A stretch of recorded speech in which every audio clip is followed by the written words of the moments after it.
Kaixo, ongi etorria, gorputz geometriko hau ortoedro bat da, horrek esan nahi du bere angelu guztiak 80 gradukoak direla. Orduan, Pitagorasen teorema aplikatu dezakegu. Zenbat diagonal ditugu bi, bat azaletik doana eta bestea ortoedron barrutik dijoana. Horan, honi dituko dugu adibidez D bat eta honi D bi. D bat aurkitzen nahiko erraza da. Esan dugu 80 graduko angeluak ditula, orduan izango dezake horrela. 3 eta 4. Eta hau, diagonala, aurkitzea, izango dezake. Hau kateto bat, eta hau beste kateto bat. Eta diagonala, hipotenusa. Orduan jarriko genuke, diagonala berbi, berdin. 4 berbi, gehi 3 berbi. Hori zen bada, 16 gehi 9, orduan, berretzea dena errotzen pasatzen badugu, hau da, 25 erroa. Zenbat da orduan, 5 zentimetro diagonala du. Bigarren diagonala kalkulatzeko angelu zuzen bat behar dugu. Orduan, hau izango balitz hipotenusa, bi katetoak zeintzuk dira. Bat izan daiteke, horren aurkitu duguna, eta beste hau. Ze elkartzen baditut, hiru aldeak, ez da kontuatzen zean, hau 80 gradukoa dela. Angelu zuzena da lagu. Orduan, izango genuke, ikusten duzun bezala, triangelu bat, angelu zuzena. Eta bi alde ezagutzen ditugu eta diagonala ez. Zenbat da alde hau?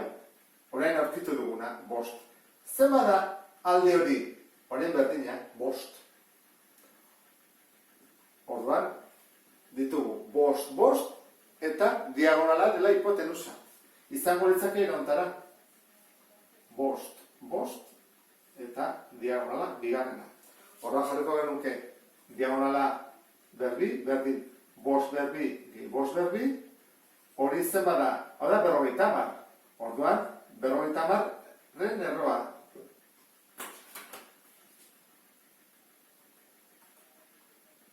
Zazpi koma 0,7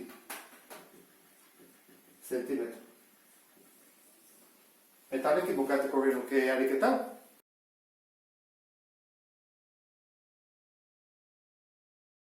Gorputz geometriko hau kono baten enborra da, eta kono enborra hau zuzena da. Horrek esan nahi du, bi zentro hauek elkartzen baditu, angelu zuzena lortzen dudala. Hori da igo dudana, elkartu bi eta 6 erradioaren zentroak, eta lortzen dut trapezio bat. Angelu zuzena duena. Kono enborra hau zuzena izan berrian, 6 izango baliz, beste era batera egin beharko genuke. Baina zuzena denez, erresagoa da guretzako. Orduan, badugu alde honen luzera, bai, erradioa, 2. Eta honena, 6. Eta honena, 7. Altura falta zaigu, hoia galdetzen digutena. Orduan, hemendik zer egin dezakegu? Angelu zuzena delako, guti bera, marra bat egiten badut, ikusten duzu bezala teatzen da, triangelu bat. Triangelu honen aldea badakigu 7 dela. Hau, altura izaten jarraitzen du, ezta? Eta falta zaigu zati hau. Zenbat izango da hori? Hau baldin bada pi, hau ere bi da. Horran, hau zenbat izango litzake 4. Beraz, hori 4 da. Lortu dugu triangelu angelu zuzen bat, eta datu bat bakarra falta zaiguna galdetzen digutena. Altura. Orain, jakin bat dugu, katetoa den edo hipotenusa. Luzena da altura? Ez. 7 hori da luzena. Horregatik, 7 hori da hipotenusa. Jarriko dugu 7 berdi, berdin, altura berdi, gehi 4 berdi. Hau 59 da, eta hau 16. 16 batutzen dena kentzen pasatzen badugu, gelditzen zaigu horrela. Eta hau, baldin bada, 33, errotzen jartzen dugu, berretzen aidena pasatzen delako errotzen. Kalkulatu bat dugu, 33-ren erroa. dela 5,74 zentimetro. Eta horrekin bukatzen dugu problema.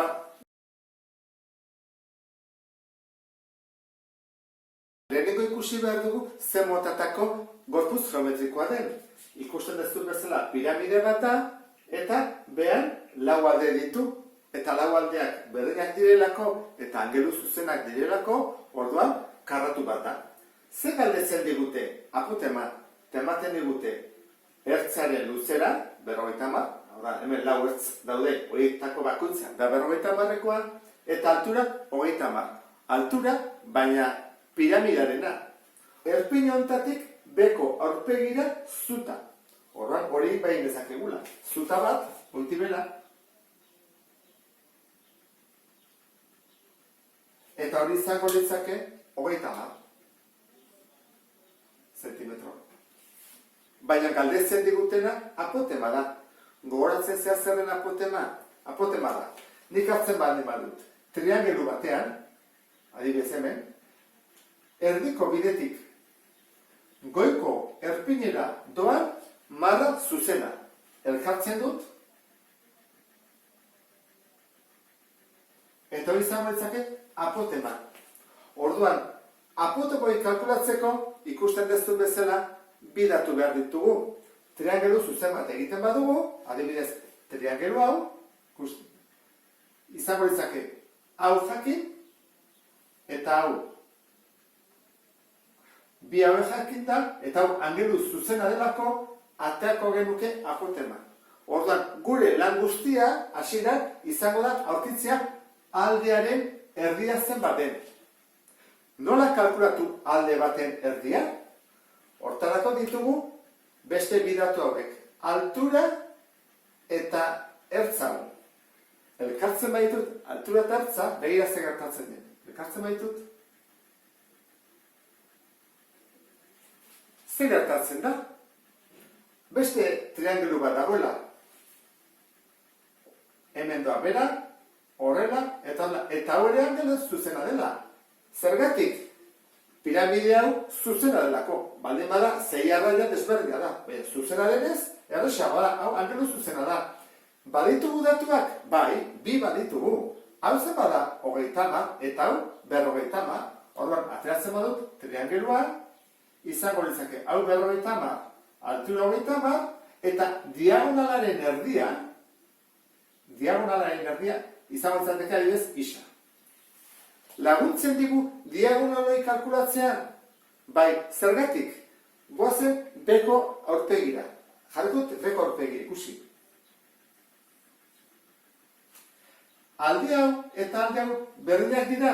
Bai, esan dugulako karratu bat dela. Eta nik kalkulatzen badut zenbaden diagonala, egin dezaket Pitagorasen teorema aplikatu. Hori dengo duguna orduan. Lehenengo diagonala erdiak kalkulatu, eta gero diagonal osoarekin aldeak. Eta ja hortik atako dugu ja apotema. 3 aldiz erabili beharko dugu Pitagorasen teorema. Bueno, orduan, goazen lehenengo diagonalaren bila. Hasiko gara. 50 berdi, ze hau da denetan luzena, dudarik gabe, ezta? 30 berdi, gehi isa berdi. Hauek katetoak dira. Horran, hau da 2500, berdin, 900 gehi isa berdi, ken zenbaldi badugu, 2500, ken 900, atatzen zegu 1600, eta berretzen nahi dena, errotzen pasatzen dugu, hori izango litzake 40. Horran, gu badakigu, isa 40 dela. Diagonala orduan zenbat da? Diagonala izango da, bikoitza, ze da, zentrotik horrean joana 40, beste 40, 80. Horran, diagonala, 80 zentimetro dira. Gu badakigu horrean hau dela, 80. Hori jakin da, horrean eta daitezke bi aldeak. Aldeari deitu behar dugu beste izen batekin, adibidez I grekoa. I eta I. Ingo dugu, 80 berbi, berdin I berbi gehi I berbi. Larogei bider larogei. 6.000. Eta I berbi gehi I berbi, bi I berbi. Batutzen dira, eta letazko zatia berdin mantentzen da. Bat gehi bat bi. Bidertzen dagona, pasatzen dugu zatitzen. Orduan, honen erdia kalkulatuko dugu, 3.200, eta berretzen aidena errotzen. 56,57 zentimetro. Hori zer da alde bakoitza. Orduan, aldea, berdin, hori. Diagonala kalkulatu dugu, aldea kalkulatu dugu, orain joan gaitezke gure triangeluara, hasierako triangelura. Orain bai ditugula apotemaren triangeluaren bi datuak. Jartzen ditut hemen datuak. Hau zen bada, esan dugu dela ertza, 50. Eta hau, aldearen erdia, honen erdia. Borobilduta, 28,29.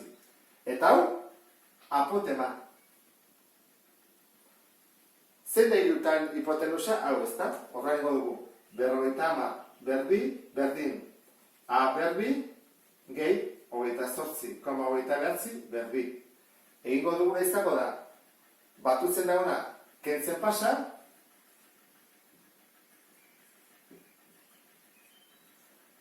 eta berretzen edena errotzen. Ikusten duzu bezala, pauso oso bat eman dut, eta erauntara erresagongo dugu, kalkulariko joan sartuko dena. 51,23 borobilduta. Izango zateke apoten da. Eta honekin iritsik ikusi duzu bezala, honek lan luzea eskatzen du, Pitagorasaren teorema 3 aldiz aplikatu dugu, baina zailena da ulertzea hemen nun dauden 3 triangelu angelu zuzenak. Honekin bukatzen dut. Piramide honen azalera kalkulatzeko formula orokorra jarriko dugu. Azalera berdin, oinarriaren azalera gehi alboko azalera. Hasiko gea oinarriarekin. Ze poligono da 6 aldekoa hexagono bat dauduan? Eta regularra, horrek esan nahi du alde guztiak eta angulu guztiak berdinak dituela. Eman diguten datuan 8 da. Baina gu badakigu bere formula zein den. Azalera berdin perimetroa, bider apotema zati bi. Perimetroa kalkulatzen ekorresa da, 8 bider 6, 48. Baina apotema zein da? Alde batetik zut egiten dugu, zentroara, hori da apotema. Zeingo dugu orduan, beti bezala, Pitagorasen teorema, nik erpiniontatik elkartzen badut, lortu dut, triangelu bat. Angelu zuzena. Hau zen bada, 4, 8 erdia, aldearen erdia. Eta hau, jakin behar duzu, hexagono batean, elkartzen baditut, erpin guztiak, ateatzen zaizkitela 6 triangelu, eta triangelu guztiak direla aldekideak. Honek esan edu, honek eta honek berdin neurtzen duela, eta honek ere bai, denak 8koak dira. Horrak, hau, 8 izango da. Gure apotema hemen agertuko da. Apotema, torduan dugu, 8 eta aldearen erdia, 4. Hirutan hipotenusa 8 delako, jarriko dugu, 8 berbi, berdin, 4 berbi, gehi apotema berbi. Hau da, 74, hau da 16, A berbi, 16, kentzen pasatzen da, 48, eta berretzen edena errotzen. Kalkulatu behar dugu hori zen baden, eta ematen du 6,83.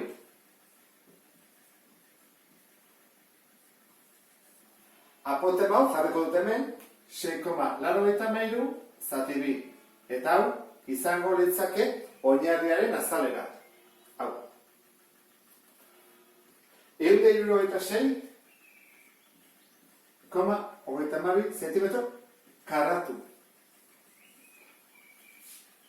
Hau badugu.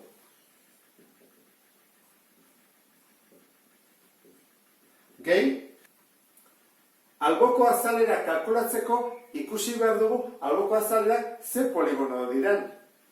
Triangeluak. Zenbat? 6 triangelu. Eta denak berdinak. Hexagono erregularra delako. Orduan, triangelu baten azalera kalkulatuta egin bat du bider 6. Goazen ikustea. Azalera izango litzake 6 bider triangelu. Triangelua noa kalkulatzen da? Oina, bider altura, zati bi. Altura hau norena? Triangeluarena. Eta zer eman digute? Piramidearena. Ez da berdina. Piramidearen altura eta triangeluaren altura ez da berdina.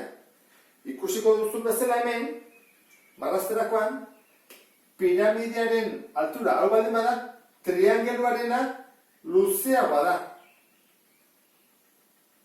Eta elkartzerakoan, hau angelu zuzena da beti, hipotenusa digute galdetzen, eta hori izango litzake apotema. Beste apotema bat, lehen egin dugunetik aparte. Orduan, dugu 6 bider triangeluaren oina 8, bider, orain kalkulatu bat duguna, bigarren apotema hau, zati bi. Hori behar dugu. Orduan, triangelua ingo dugu. Atatzen dut triangelua, hau izango litzake apotema gorriz dagoena. Hau, piramidearen altura. Eta hau, zein da hori? Hori da, ikusten dezun bezala, beko triangulu baten apotema eta kalkulatu dugu. Da, 6,83. Aprobetxatu egiten dugu. Behar da igual, egingo dut, marrazkia pixka txukura goztu ikusteko. Jartzen badut hemen.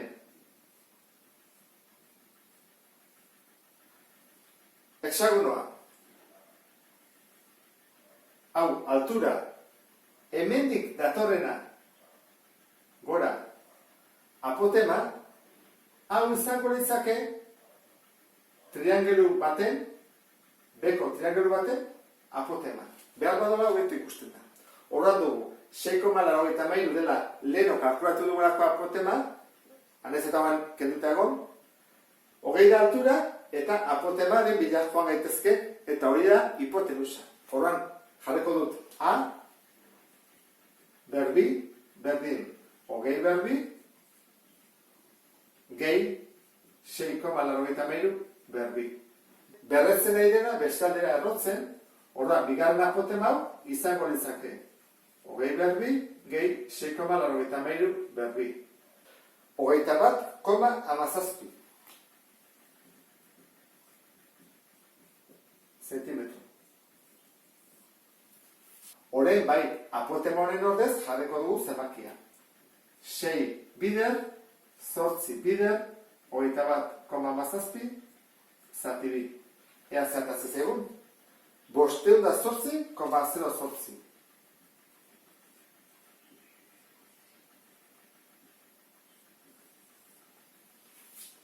Alboko azalera, zango orduan, 508,08. Eta biak batutan, 674,4 zentimetro karata. Eta honela bukatuko genuke.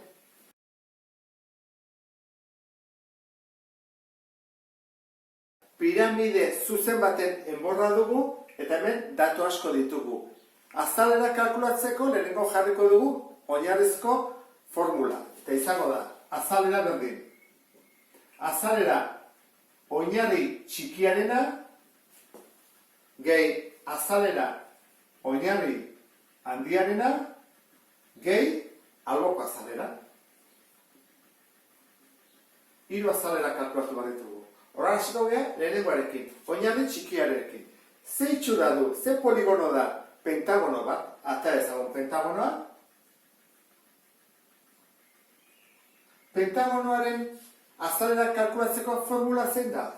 Azalera berdin, perimetroa bider apotema zati bi. Datua jarri ditzagun. Zenbat da alde bakoitza, 20, hemen jartzen du bezala. Eta apotema 13,7. Orduan, egin behar dugun bakarra da. Perimetroa, zenbat da? 20 bider 5, 5 alde daudelako.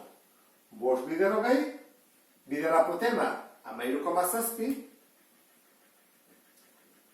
zati 2. 685 zentimetro karatu.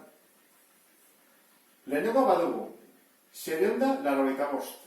Gehi, orain, oinarri handiaren azalera. Bekoa nolakoa da? Beste pentagono bat, baina handiagoa.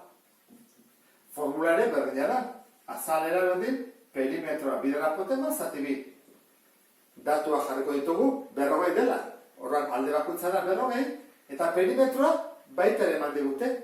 27,5 dela. Orduan jarri dezagun, perimetroa 5 aldiz 40, bider apotema 27,5, zati 2. Eta ematen du 2750 zentimetro karatu. Bigarren ere, eta du orduan, 2750. Alboko azalera falta zaigu. Alboetan ze poligono dago? Trapezioa, 5 trapezio. Orduan, trapezio bat kalkulatuta, egingo dugu bider 5. Orduan, lehenko jakin bat dugu, trapezioa ze motatako den? Isostele bat. Zergatik, bi alde hauek berdinak direlako. Zer da formula? Azalera berdin, oinarri handia, gehi oinarri txikia, bider altura, zati 2. Ea badugun dena. Badugu, oinarri handia, hemendik oinarri joana, bai, 40. Badugu, oinarri txikia, hortik horrela joana, bai, 20. Altura, trapezioaren altura badugu, ez digute eman piramideen burraren altura. Baina gu behar duguna da trapezioarena. Bai, trapezioarena ikusten duzu bezala, 50 da. Orduan, distantzia, 40-tik 20-ra, 50 zentimetro dira. Orduan tera dugu. Egin beharko duguna izango da. Oinarri handia. Gehi, oinarri txikia. Bider, 50 dela altura, zati 2. Ez zaigu aztu behar, hau dela trapezio batena. Jakiteko albokoa egin beharko dugu hau bider 5. Hasiko gera orduan, 60 bider 25 dut, ja zuzenean, 1500 atatzen zaigu.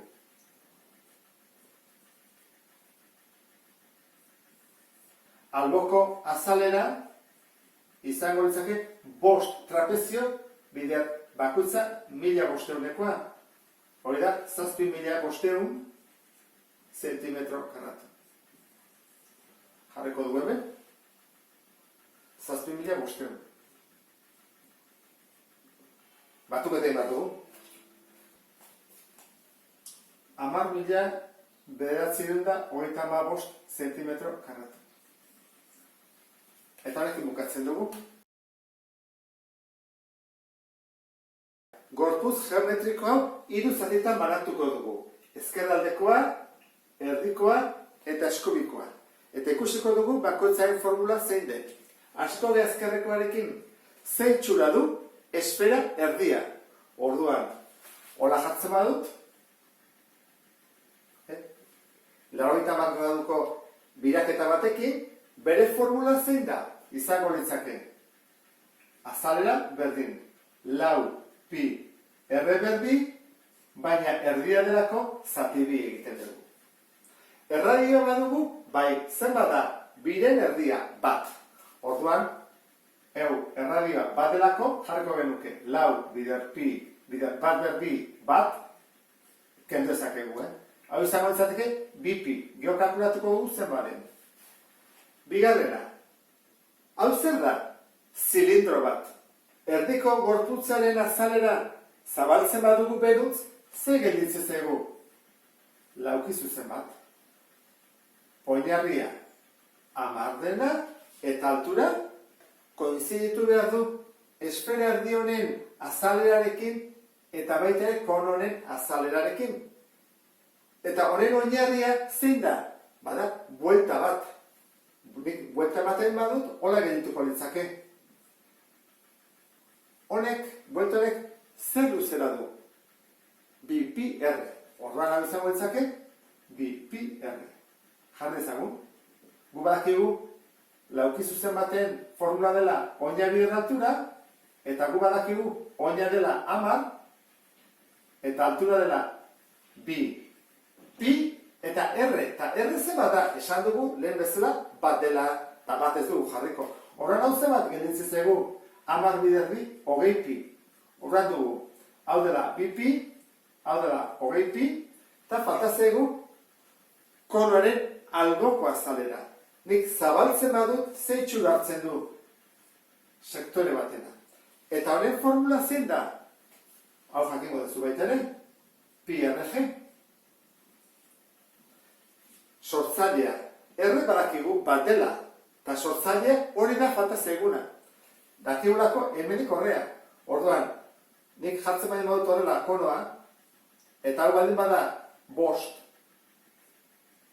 Eta hau baldin bada erdia bat. Ata ezakit hemendik zenen sortzailea Pitagorasen teoremarekin. Hau baldin bada 5. Eta hau baldin bada bat, hau izango da sortzailea. Pitagorasekin, Orduan jarriko dut. Sortzailea berdin. 5 berdin, gehi bat berdin dela bat. Orduan, egin bako genuke 25 gehi bat, 26-ren erroa. Eta horrek ematen du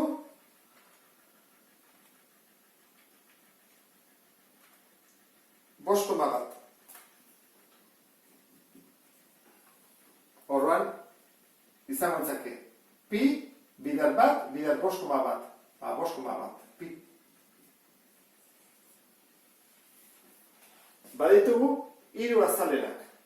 Orduan, egin badura azalera guztiak kalkulatzeko, 3 batu, 2 pi, gehi 20 pi, gehi 5,1 pi. Bueno, hau egin daiteke erantara 27 pi, eta ez zertatzen, 95 koma borobilduta 14 zentimetro karratu. Eta horrekin bukatuko enuke ariketan. Kono enbor honen azalera kalkulatzeko lehenengo bere aurpegiak garatu beharko ditut, atera egin beharko ditut. Orduan, goiko aurpegiak ze itxura du? Zirkulo batena. Orduan, jarko zirkulo bat. Eta albokoa, koro zirkular bat. Orduan hori egiten da, gutxi gora bera, hori izango litzake, zabaltzen dut. Eta bekoa da beste zirkulo bat, baina handiagoa. Ikusten duzun bezala luzeagoa delako, ezta? 3 kalkulatuta, orain behien formula jarri bat ditut. Honen formula zein da? Izango litzake, pi bider erradioa berbi. Eta honena ere bai. Gertatzen da, honen erradioa eta honen erradioa zela berdina. Honen erradioa zein da, goiko erradioa. Izango litzake, pi bider 5 berdi. Hoi da, 25 pi. Bat kalkulatu dugu. Eta horrena, 10 bider bere erradioa. Horra ego genuke, pi bider 12 berdi. Hoi da, 154 pi. Baitu bi, falta zaigu erdikoa. Honen formula zein da, hori ikusi dugu. Gu baldin badugu kono enborra, bere alboko azalera izaten da erantara. Pi, bi erradioak batu, bider sortzailea. Dena dugu, erradio handia eta erradio txikie, bai. Sortzailea ez, ze sortzailea hau da.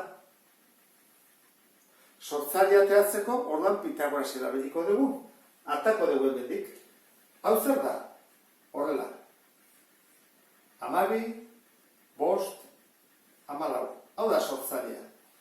Egingo duguna izango da, goiti bera beste marra bat, eta kentzen dizkigu bost. Zenbat gelditzen zaigu?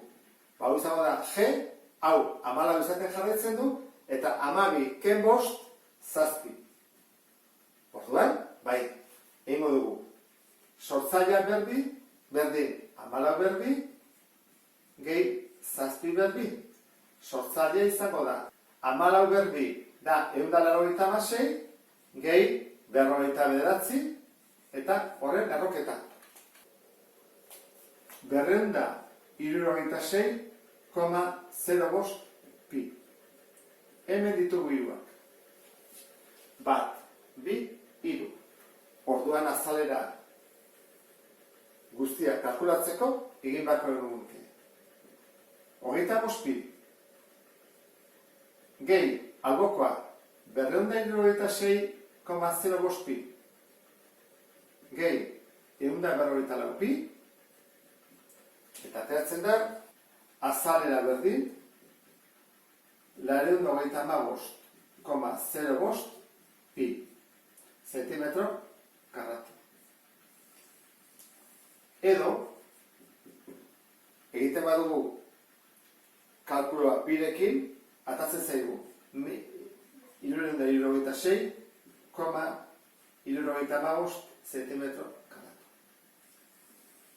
Hau, gorrobituta da. Honekin bukatu dugu. Gorputz geometriko hau zilindro zati bat da, puska bat falta zaio, eta orduan azalera kalkulatzeko ikusiko dugu zenbat azalera desberdin dauden. Hasiko gea errexenarekin. Adibidez, honekin, hau, azalera bat da, ezta? Eta zeitxura du laukizuzen bat. Eta hau, biak berdinak dira. Horrek esan nahi du, horrelako bat kalkulatzen badut, egin bat dela biderbi bi ditu dalako. Esan dezakezu, eta zergatik dira berdinak?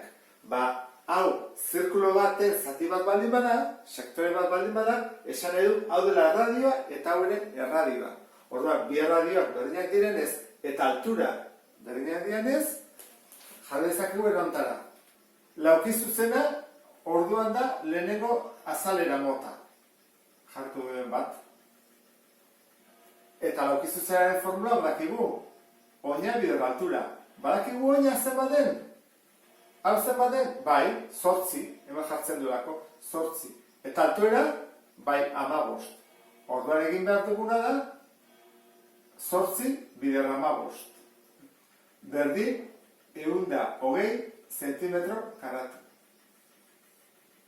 Horlako ditugu, gogoratu biderbi egin beharko dugula. Bigarren mota. Hau da, ezta? Zenbat ditugu? Baitere bi. Bat goian eta bestea behean. Hau esan dugu sektore bat dela. Hola jarko dugu. Bigarren mota. Eta behar dugu bere formula. Eta horrekin ateako dugu desente. Azalera izango da. Da, zirkulo bat, horra jarri bat dugu pi erreberbi, baina ez da osoa, horra egingo dugu 360 zatitu, eta bider angelua. Badakigu angelua zen baden? 100 da, falta dena. Horra egin bat dugu angelua jakiteko, 360 kendu 100 hauek. 260 graduko sektore bat da. Horra egingo dugu pi bider erradioa 8 dela. Horra 8 berbi bider 260 gradu zati 360 gradu. Eta hori kalkulagailuakin egingo dugu. 155,21 zentimetro karratu. Falta zaigu, hirugarren azalera. Zein da? Hau ezta? Hemen diduana. Hemen ikasten da, buelta ematen du, eta honean iristen da. Zeitxura du, baita ere laukizuzen bat. Hiru jarriko dietoni. Eta bere formula honen berdina da, ezta? Oina bider altura. Altura badakigu zenbat den? Bai, 15. Falta zegoena da oina. Buelta osoak, hau da, zirkunferentzia osoa zenbat da? 2πr. Gertatzen da, ez dela osoa, zati bat da. Orduan nola egiten da hori? Beti bezala, buelta osoa, zatitu, eta behar dugun hartzen dugu, angelua. Ezta? Orduan da, 2πr bider angelua, zati 360. Oina, 2 bider pi, bider r, erradia badakigu dela 8, bider angelua, badakigu zenbat den bere angelua, leheno kalkulatu dugu, 260, zati 360. Hori da, oina. Bider altura, 15. Haure, kalkulagailoak egingo dugu bera da. 554, koma 54, biribilduta.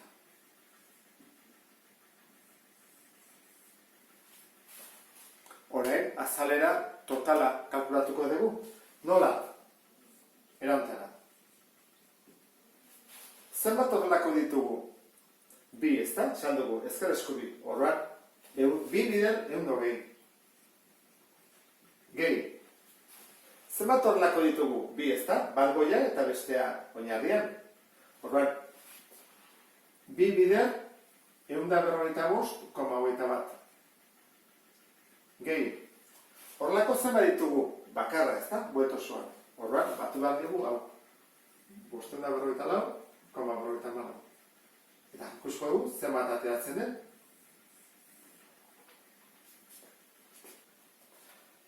Mila eta 74,86 zentimetro karratu. Eta horrekin bukatuko genuke.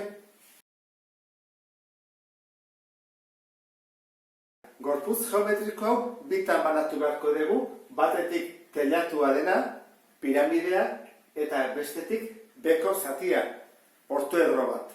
Orduan, jarko ditugu biak, batetik piramidea eta bestetik ortoedro bat, eta bere formula jarra ditugu. Badakigu piramidearena dela volumena gondin, eren bat, azalera, oinarriarena bider altura.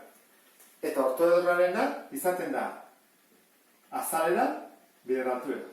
Beti oinarriarena, Piramidearen oinarriaren azalera eta ortoedroaren oinarriaren azalera berdinak aldira, bai ez da, koinziditu egiten dute, eta laukizutzen bada. Neurriak dira 5 eta 4, hori da azalera. Orduan, jarriko genuke, 5 bider 4, 20 zentimetro karratu. Hori jakinda, ordezkatzea falta zaigu. Eren bat, bider azalera, esan dugu oinarriarena hori dela, bider altura. Baina altura norena, piramidearena. Zein da bere altura? Hemendikonea 6 da. Eta guztiak 10 baldin bada, zer bat izango da hemendikonera? 4, ezta? Horren da? 4. Eta bestetik dugu hau. Oinarriaren azalera 20 izaten jarraitzen du. Bider, altuera 6. Hau, 120 da, zentimetro kubiko. Zatiketa egin beharko dugu. 26,67 borobilduta. Volumen osoa, izango da orduan, 26,67 gehi ortoedroarena, 120. 156,67 zentimetro kubiko. Eta honekin bukatzen dugu. Gorputz geometriko hau bitan zatituko dugu. Batetik ortoedroa dugu.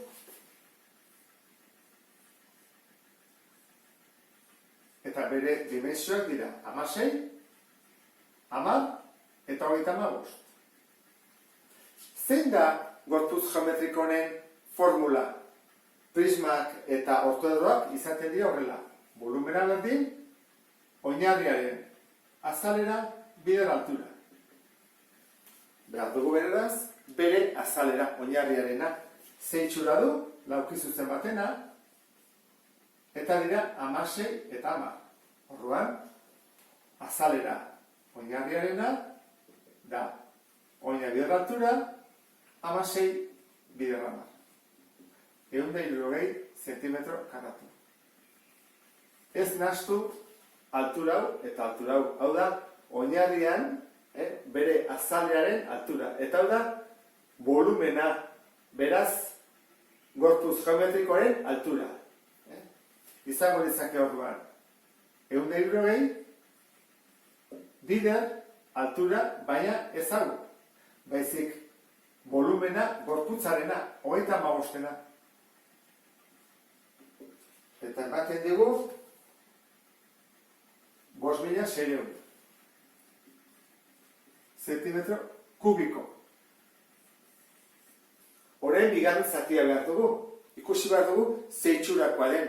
Ez da egit konturatu zean zilindro baten erdia dela. Ez da, nik baldin badut zilindro bat, eta zatitzen baldin badut erditik, honen itxura hartzen du. Zer egingo dugu? Irauli. Erresago kalkulatzeko.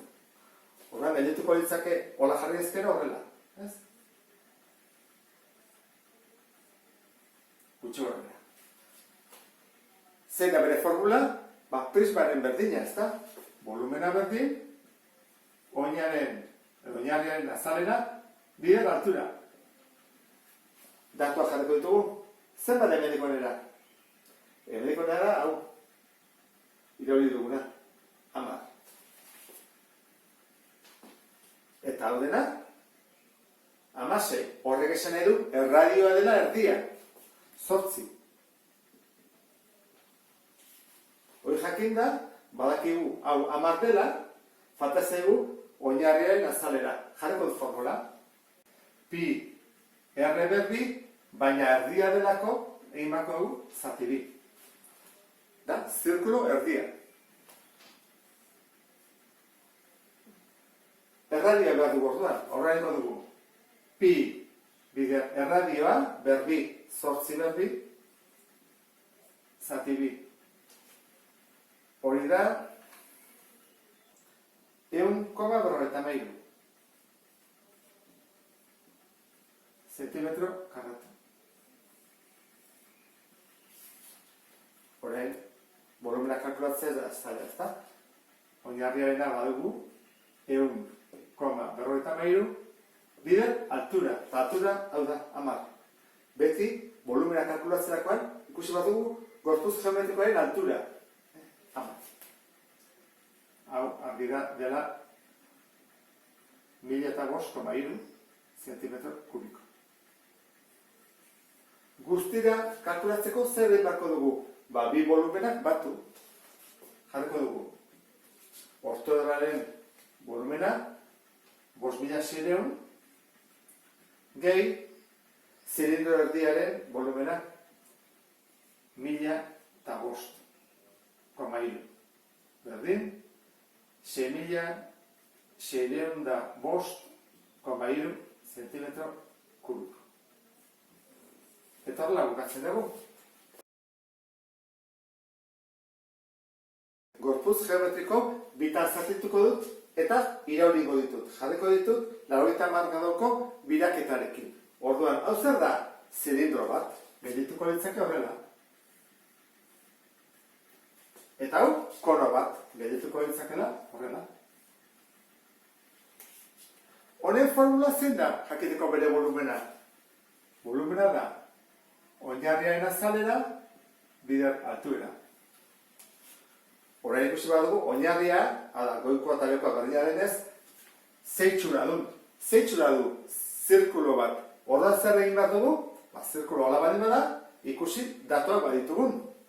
Hemendik honezten bada, 8.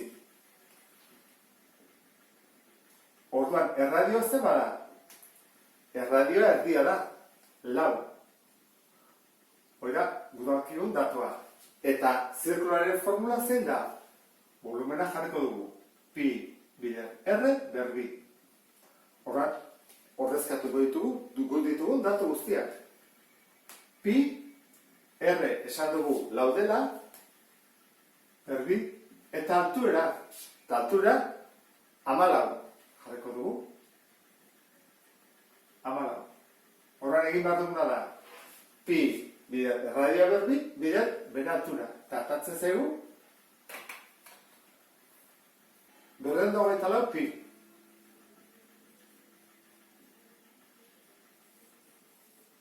Zentimetro kubiko.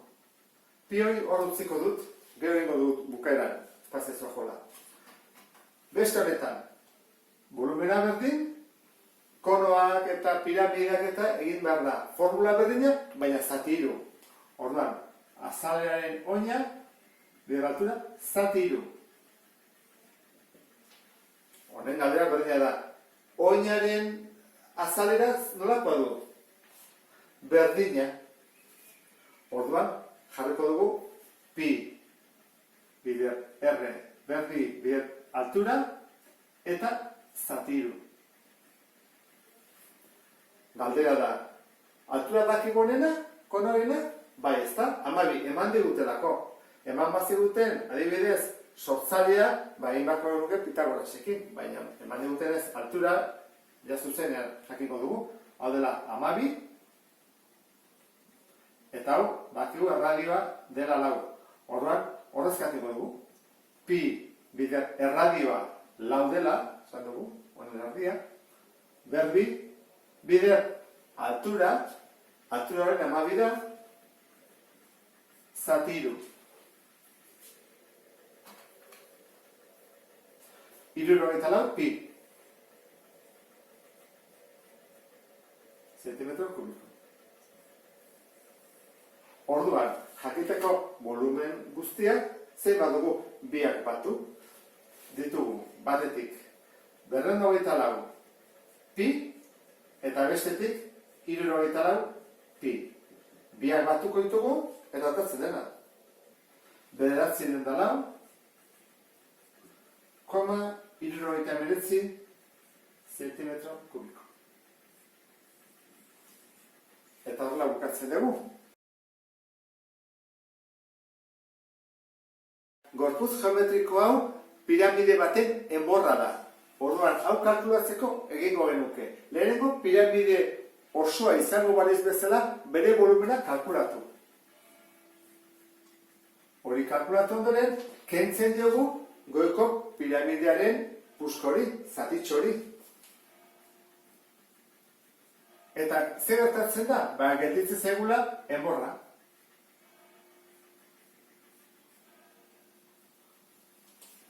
Orduan, guazen ikustean zer datu behar diren honentzako eta honentzako. Badakigu piramide baten formula zein den volumena kalkulatzeko, bai ez da, izaten da. Volumena berdin.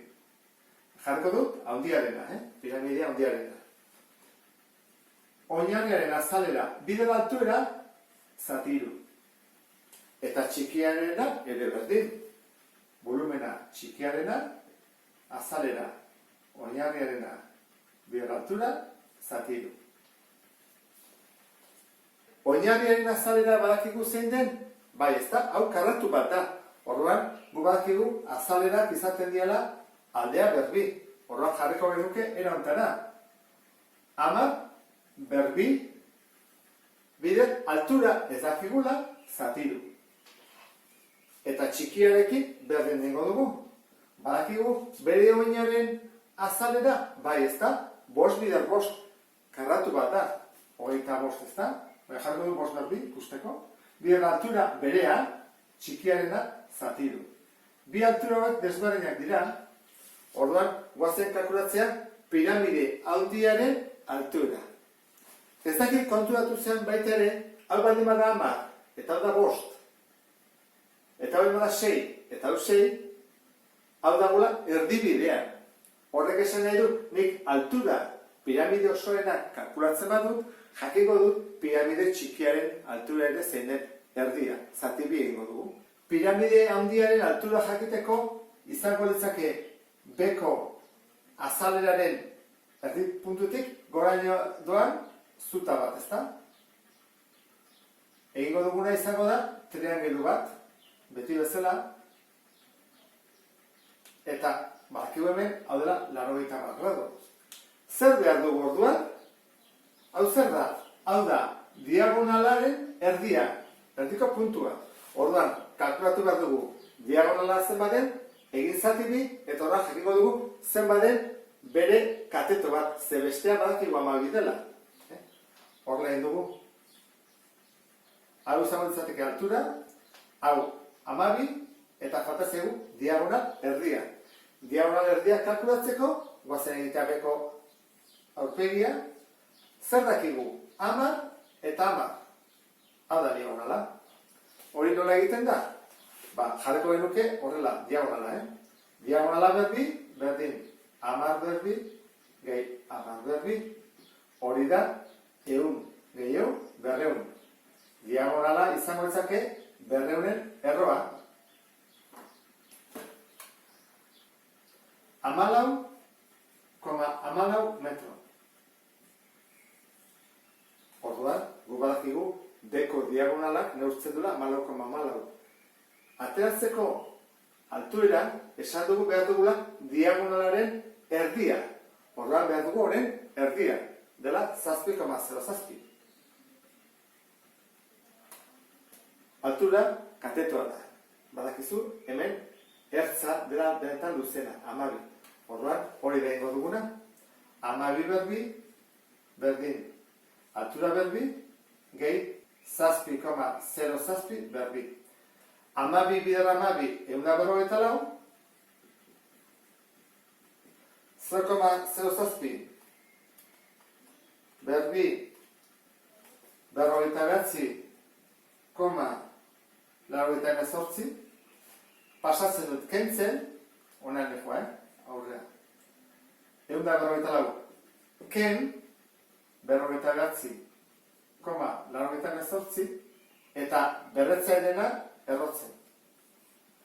Hau kalkulatu batu. Eta hori izango da altuera. 9,7 borobilduta.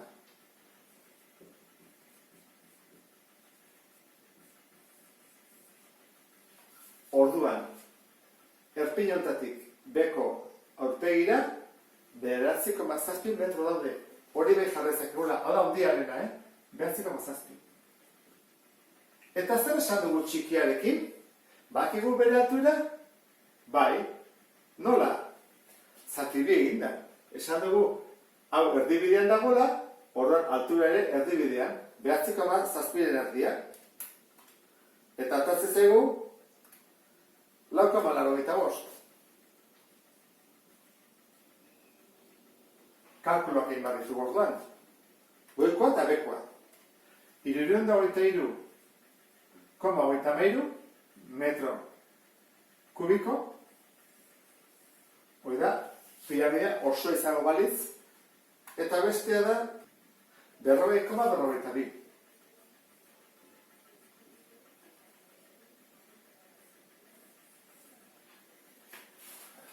Orain, piramidearen enborraren volumena kalkulatzeko egin barko dugu kenketa.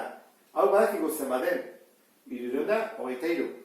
Eta txikiarena, goiko zatia, baita ere, 40,42. Ego dugu kenketa hau.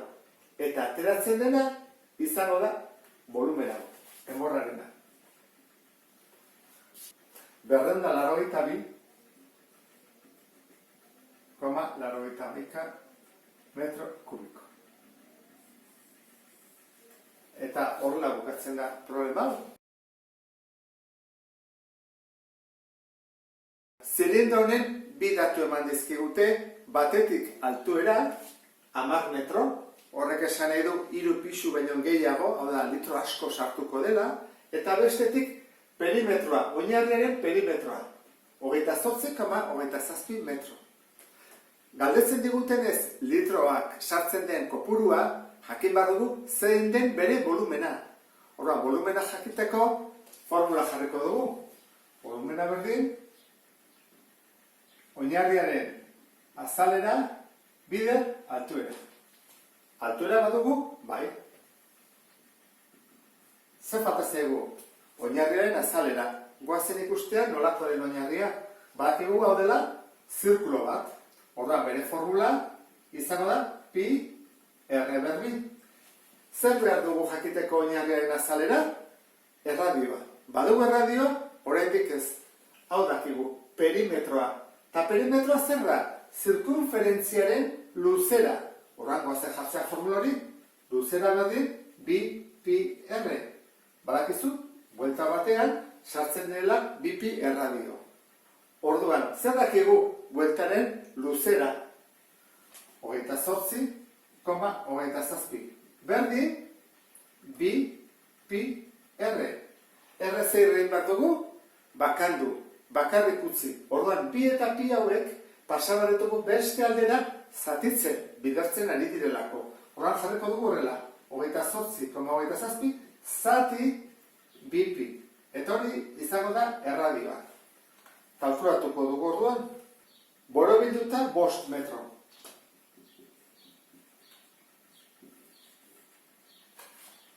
Erradioa jakinda 5 metro direla, etorri gaitezke honea azalda kalkulatzea. Eta azalera izango etzake, pi bider 5 berbi. Hori zen bada 25 pi, ezta? Zer egingo dugu orduan? Hau dira metro karratuak. Ordezkatuko dugu. Zein da oinarriaren azalera 25 pi? Bider altuera, eta altuera badakigu 10 dela. Hemen ikusten da. Ea zer bat hartatzen zaigun. 785 388 metro kubiko. Koma eta gero, 3 abarta jarri ditut, pasabaretu udalako gero litrotara. Zer egin bat dugu? 785 388 metro kubikoa direla, pasatzeko litrotara, bihurketa faktoreak erabiliko ditugu. Hori ikasi dugulako aurten. Horren zer egiten da? Pasabat dugu, lehenengo dezimetro kubikotara. Metro kubiko bakoitzak zenbat dezimetro kubiko ditu? 1000, ezta? Horra jako dut. 1000. Eta zergatik pasa dut dezimetro kubikotara, ze dezimetro kubiko bat eta litro bat gauza bera da, ezta? Bata edukira eta bestea volumena. Horra jarriko dut hemen, bat dezimetro kubiko da bat litro. Orduan, zer egiten da? Dezimetroak kendu, metro kubikoak egin, bat horiek desagertzen dira, horrein bada, hau, bider 1000. Eta hori da, 1398 litro. 785.398 litro. Badakizu beste erataren egin daitekena litrotara, pasa daiteke hiruko erregelarekin, edo ikasi dugun bezala ezkerra eta eskuri. Baina, hau, nik uste dut modu hau ere ikasi behar dela bihurketa faktoreak erabiltzen hasteko. Horrela bukatzen dugu problema hau. Taula honek 6 hutsune ditu, lehenengoa betetzen hasiko gera, jartzen du prisma. Marraztu behar dugula, baina 8 aurpegikoa. Prismek zenbat aurpegi dituzte? 2 berdin, bat oinarrian eta beste goian, berdinak dira. Orduan, zer egingo dugu? 8 kentzen badizkio pi, gelditzen zaizkit 6 aurpegi alboetarako. Orduan izango ditzake, era ontara ez da? 6 eta gero beraka 6. Izango ditzake prisma hexagonala. Honek 8 aurpegi ditu. Ikusi duzu, bat pi eta albokoak 6. Piramidearekin zer gertatzen da? 8 aurpegi bale ditu, oinarrian du aurpegi bat, eta beste guztiak triangeluari joazte goruntz. Orduan, egiten badugu 8 kendu oinarrikoa bat dela bakarrik, 7 triangelu dihoazte goruntz. Orduan, jarri badut oinarrian, 1, 2, 3, 4, 5, 6, 7. Bakoitzetik joaten bada ertz bat goruntz, atatzen zaizkigu 7 aurpegi. Horra izango litzateke piramide heptagonal bat. Honek behin ditula 8 aurpegi. Horren, erpinekin hasiko gara. erpinak, prismak 10 erpin izateko, zer egin beharko dugu? Bai beharko dugu 10 zati bi. Bost. Zergatik banatzen direlako goian eta behan berdin. Baldin badaude goian 6, behan daude beste 6. Orduan, 10 izateko egin dugu zati bi, bost. Orduan, zer dira pentagonoak? 1, 2, 3, 4, 5, jaisten ditut. Eta goian 5 erpin eta behan beste 5 erpin. Guztira 10 erpin. Eta zer gertatzen da piramidearekin? Nola marraztuko genuke 10 erpineko piramide bat? Piramideak goian du erpin bat. Eta beste guztiak behan. Orduan egin behar da 10 ke bat. 9. Orduan, behan 9 egongo dira. 1, 2, 3, 4, 5, 6, 7, 8, 9. Behetik joaten bara goruntz, horrela, txukun egin ezkero, ateako litzaiguke piramide eneagonala. Erpin bat goian eta 9 erpin behan. 18 ertzeko prisma bat marrazteko nola egingo genuke? Nik azalduko dizut modu bat. Badaude modu gehiago ere. Erpin bakoitzean zenbat ertz elkartzen dira prisma batean? Goian 2 eta beti datorrena beste bat. 3. Bakoitzean 3 elkartzen dira, ikusten duzun bezala. 3. Beti 3. Orduan egin bat duguna da 18 zati 3. Gelditzen ezkigu 6. Horrek esan du hexagonal bat izango dela. Ikusi. 1, 2, 3, 4, 5, 6. Berak horrela. Eta horrela. Goian 6 ertz, behan beste 6, eta goiti bera beste 6. 6 amabi 18. Izango zateke hexagonala. 18 ertzeko piramide bat nola marraztuko genuke? Nik modu bat azalduko dizut. Begira. Erpina hartu ezagun. Zenbat ertz daude? 1, 2. Ezkerrekoa eta goikoa. Eta 1, 2. 1, 2. Beti daude ezkerrekoa eta goera doana. Orduan, zer egin beharko nuke? 18 zati 2. 9. Hau bezala. Izango ditzake eneagonala. 1, 2, 3, 4, 5, 6, 7, 8, 9. Orduan izango ditzake erantara. 1, 2, 3, 4, 5, 6, 7, 8, 9, 10, 11, 12, 13, 14, 15, 16, 17. Behan daude 9 eta goruz jokoazte beste 9 ertz guztira 18 ertz. Hau izango ditzateke taula betetzeko modu bat. Modu desberdinak ere badaude, esan dizudan bezala. Honekin bukatzen dut beste bat arte. Agur?